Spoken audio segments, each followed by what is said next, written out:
ग्राम रोजगार सहाय्यक संघटनेचा विजय असो, ग्राम रोजगार सहाय्यक संघटनेचा विजय असो, हमारी मांगे पुरी करो, हमारी मांगे पुरी करो, असं कसं देत नाही, घेतल्याशिवाय राहत नाही, असं कसं देत नाही, घेतल्याशिवाय राहत नाही, ग्राम रोजगार सहाय्यक संघटनेचा विजय असो, ग्राम रोजगार सहाय्यक संघटनेचा विजय असो. आज आम्ही पाचोरा येथील तालुकास्तरीय ग्राम रोजगार सहाय्यक संघटनेच्या बैठकीमध्ये असं ठरवलं. बैठक ही जिल्हाध्यक्ष सुरेश पाटोळे यांच्या अध्यक्षतेखाली नियोजित करण्यात आली आणि त्या माध्यमातून आम्हाला मागील काळात महायुती सरकारने 3 ऑक्टोबर 2024चा जो GR काढण्यात आलेला आहे, त्या GRची गेल्या 17 महिन्यापासून अजून अंमलबजावणी झालेली नाही.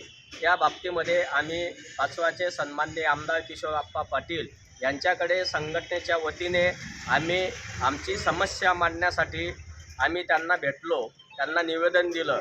त्या अंती आमचे जे 3 ऑक्टोबर 2024चा जो फिक्स पेमेंटबाबत GR आहे त्याची तात्काळ अंमलबजावणी करावी.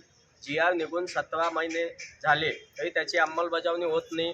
प्रशासन दिशाभूल करत आहे, मंत्री महोदयांकडे चुकीची माहिती देण्याचं काम करत असल्या कारणाने आम्ही सन्माननीय किशोरप्पा आमदार महोदय यांना भेटून त्यांना निवेदन देण्यात आलेलं आहे आणि या संघटनेच्या वतीने विनंती करण्यात आली की आप्पासाहेब आमच्या समस्यांना आवाज उठवून अधिवेशनमध्ये न्याय देण्यात यावा आणि राज्यातील 28,500 ग्राम रोजगार सहाय्यकांना आपल्या आवाजातून फिक्स मानधनाच्या स्वरूपात नक्की न्याय भेटेल ही आशा व्यक्त केली.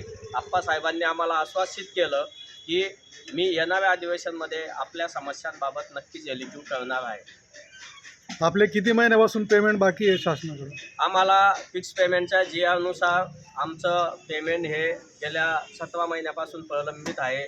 तरीसुद्धा आजपर्यंत आमच्या कुटुंबाचा विचार करून आमची दखल प्रशासनाने घेतलेली नाही. 17 महिन्यापासून आपलं पेमेंट झालेच नाही?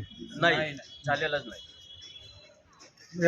त्याच्या पुढं तुमचा पुढचा निर्णय काय मग आता या बाबतीमध्ये आमच्या राज्यातील संघटनेच्या सर्व पदाधिकाऱ्यांच्या वतीने आमचं असं ठरवलं, येणाऱ्या अर्थसंकल्पीय अधिवेशनमध्ये आम्ही येणाऱ्या 24 फेब्रुवारी रोजी आम्ही आझाद मैदान येथे तीव्र स्वरूपात आंदोलन छेडणार आहोत.